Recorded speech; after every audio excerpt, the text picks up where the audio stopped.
तुरंत उसके बिना जाने उसके मुंह को लॉक कर दिया। इस तरह भेड़िया कुछ नहीं कर सकता था। फिर लड़का उठा और भेड़िए को ले गया। हालांकि कई दिनों से भूखा होने के बावजूद उसने भेड़िए को मारने की इच्छा नहीं दिखाई और उसे पानी से भेड़िए के घाव को साफ किया। फिर उसे आराम करने के लिए गुफा में ले गया। अगले दिन सुबह लड़का जैसे ही जागा उसने देखा कि भेड़िया बंधन से बाहर निकल चुका है। वह लड़के को घूर रहा था, लेकिन लड़का फिर भी दोस्ताना बना रहा। उसने डर पर काबू पाकर भेड़िए को पानी देने की कोशिश की। जंगली भेड़िया लड़के की ओर गुस्से में गरज रहा था। उसकी नजरों में दुश्मनी थी। लड़का लगातार नरमी से जंगली भेड़िया को शांत कर रहा था। उसे डरने से मना कर रहा था। कह रहा था कि वह उसे नुकसान नहीं पहुंचाएगा। ऐसा लगता है कि भेड़िया लड़के की बात समझ गया। उसकी भावनाएं धीरे धीरे शांत हो गईं। फिर लड़का सिर झुकाकर झुक गया जितना हो सके भेड़िए को अपनी ईमानदारी महसूस कराने के लिए। लड़के की इस हरकत ने आखिरकार भेड़िए को उसकी रक्षा छोड़ने पर मजबूर कर दिया और उसने विश्वासपूर्वक अपनी जीभ बाहर निकालकर बड़े घूंट से पानी पीना शुरू कर दिया। लेकिन केवल पानी की समस्या हल हुई, बिना भोजन के जीवित रहना उनके लिए कितना मुश्किल था। लड़के ने काफी देर तक ढूंढा, लेकिन सिर्फ कुछ कीड़े मिले। उनसे किसी तरह भूख मिटाई, थोड़ा बांटा। भले ही उसे नापसंदगी थी, लेकिन भूख से मजबूर होकर उसने सब खा लिया। कुछ दिनों बाद लड़का भूख से बेहाल हो गया और फिर उसने हिम्मत जुटाकर एक खरगोश को मार दिया। जैसे ही भेड़िया ने स्वादिष्ट खरगोश को देखा, वो तुरंत ही खुद को रोक नहीं पाया और धीरे धीरे आगे बढ़ा। मौका देखकर वो मांस छीनने के लिए उछल पड़ा, लेकिन अनपेक्षित रूप से लड़के ने उल्टा एक जोरदार थप्पड़ मारा। फिर लड़के ने क्रोधित होकर एक टुकड़ा कच्चा मांस फाड़कर चबा लिया। ये दिखाना चाहता था कि असली बॉस कौन है, लेकिन उसने महसूस किया कि भुना मांस ज्यादा अच्छा होता है, इसलिए लकड़ी रगड़कर आग बनाई और तुरंत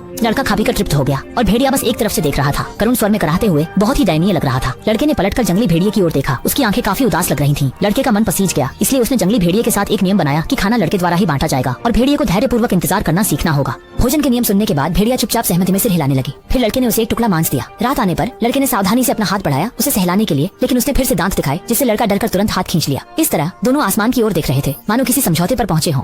अगले दिन जब थोड़ी तैयारी हो गई थी, लड़का बर्फीले तूफान के आने से पहले घर लौटने की तैयारी कर रहा था, लेकिन भेड़िया उसकी स्कार्फ को पकड़कर बैठ गया, बिल्कुल छोड़ने को तैयार नहीं। काफी देर तक खींचातानी के बाद लड़के ने उसे खींच लिया वापस। वह भेड़िए को दूर भगा रहा था, लेकिन भेड़िया शांतिपूर्वक बैठा रहा, बिल्कुल जाने को तैयार नहीं। हारकर लड़का अकेले ही चल दिया, लेकिन वह चाहे जहाँ भी जाता भेड़िया उसके पीछे पीछे आता रहा। अब तो लड़का पूरा गुस्से में आ गया। उसने लकड़ी उठाई और जोर से भेड़िए की तरफ मारी।